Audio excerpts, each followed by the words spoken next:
আসসালামু আলাইকুম, আমি জনি আপনাদের সাথে আছি। তো আমাদের এখানে 2 দিন ব্যাপী কিন্তু তাফসীর মাহফিল হচ্ছে, সেটা অনেকেই কিন্তু জানেন।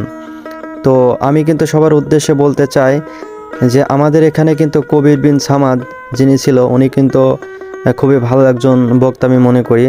ওনার কথা শুনে কিন্তু অনেকে হাসাহাসি করছে, অনেক ভালো লাগছে, সত্যি কথা বলতে অনেক এনজয় ফিল করছি ওনার বক্তব্য শুনে। তো আমাদের এখানে কিন্তু রাস্তাঘাটের দুপাশে কিন্তু অনেক পরিমাণে জিনিস ছিল, যেটা কেনার জন্য কিন্তু অনেক মানুষ ভিড় করছে। তো আমি ভাবছিলাম হয়তো সবার প্যান্ডেলেও এত পরিমাণ ভিড় নেই, রাস্তায় যে পরিমাণে ভিড় আছে। তো এখানে কিন্তু কোনো কিছুর কমতি ছিল না, যেহেতু 2 দিন ব্যাপী কোরআন তাফসীর মাহফিল আমাদের এখানে, তো যার কারণে কিন্তু পরিপূর্ণ ভরপুর ছিল। তো প্রথম দিনে কিন্তু আমাদের মনে হচ্ছে মানুষের সংখ্যাটা কিন্তু অত পরিমাণ নাই, যেহেতু আমাদের কিন্তু দ্বিতীয় দিন যে সভাটা হয়েছে ওখানে কিন্তু কবির বিন সামাদ উনি কিন্তু উপস্থিত ছিলেন, উনি কিন্তু লাস্টের দিন বক্তব্য দিয়েছেন। তো যার কারণে কি দ্বিতীয় দিন কিন্তু অনেক বেশি মানুষের চাপ হয়েছিল। তো আমরা কিন্তু ধৈর্য সহকারে ওয়াজগুলো শুনছি এবং এখানে কিন্তু সবাই উপস্থিত ছিল। তো আমাদের অভয়নগর ছত্রপাড়া এছাড়াও কিন্তু বাইরের অনেক গ্রামের মানুষ কিন্তু এখানে উপস্থিত ছিল শুধুমাত্র ওয়াজ মাহফিলের জন্য।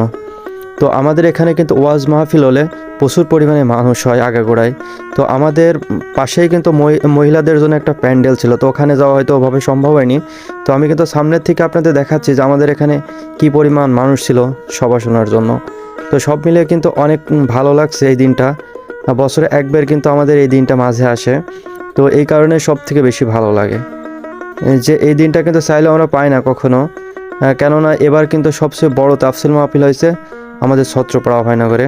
কেননা আমাদের এর আগে কিন্তু তাফসীর মাহফিল হয়েছে শুধু 1 দিন ব্যাপী, তো এই প্রথম কিন্তু আমি 2 দিন ব্যাপী তাফসীর মাহফিল দেখছি আমাদের এখানে। তো সব মিলে কিন্তু আমার অনেক বেশি ভালো লাগছে এবং এখানে কিন্তু অনেক মানুষ ছিল যারা কিন্তু তাফসীর মাহফিল শোনার জন্য আসছে। তো রাস্তাঘাটগুলো এমন একটা পরিস্থিতি আপনাদের একটু দেখাচ্ছি, দেখেন যে কি অবস্থা, মানে যানবাহন বাইরে গেছে এমন একটা পরিবেশ। তো এখানে কিন্তু খাবার জন্য অনেক জিনিস ছিল যেগুলো কিন্তু আমরা খাইছি এবং আমার সাথে অনেকে ছিল তাদেরকে খাওয়াইছি। তো আমার মামানের ভাই ছিল দেলোয়ার মামা, এই যে সে কিন্তু খাচ্ছে, আমি কিন্তু তাকে অনেক কিছু খাওয়াইছি, যেহেতু আমাদের গেস্ট সে তাকে অবশ্যই খাওয়াইতে হবে। এই যে কবির বিন সামাদ তিনি কিন্তু অলরেডি কিন্তু উপস্থিত হয়েছে, আপনারা দেখছেন।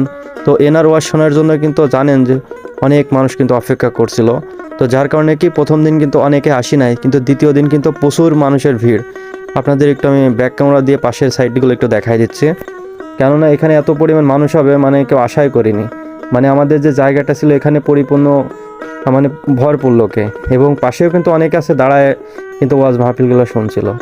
তবে এছাড়াও কিন্তু মহিলাদের প্যান্ডেলে অনেক বেশি মানুষ ছিল, যার কারণে কি এখানে কিন্তু জায়গা দিতে পারি নাই যে মহিলাদের প্যান্ডেলে অতিরিক্ত মানুষ। তো আশা করি যে এর পরবর্তী ঈদ থেকেও ভালো কিছু হবে আমাদের এখানে।